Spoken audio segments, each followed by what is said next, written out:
Have you ever thought that you practice better than you play matches? Have you ever gone on court and just tried to understand why the things that were happening in practice yesterday are not coming through in the match that you're playing at that minute?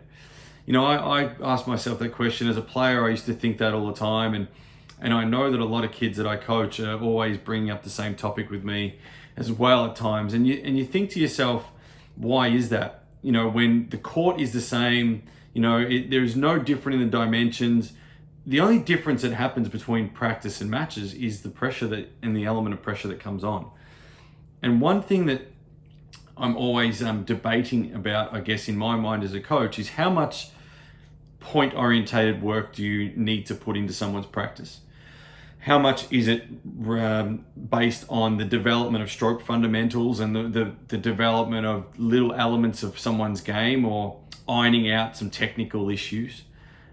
And one of the things that keeps coming up to me is, what area of development is your player in? Now, obviously, the focus isn't on winning at a young age, and when you're in development stages of your life, you don't need to focus on the winning aspect.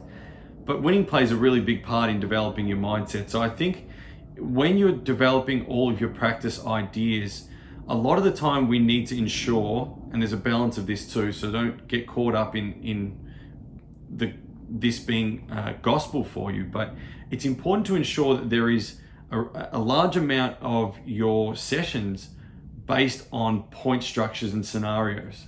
And then from that, you can then manipulate how you work on the stroke fundamentals within point-orientated situations. And what that then will do is it'll get the player's mind to link to what will happen in a match. And that's what we ideally need to do as coaches, or if we're just players out there needing to get better. Play the situations that you need to get better in from a pressure perspective. And then when you make some certain mistakes on the court, you fine-tune the technical or the fundamental that you need to.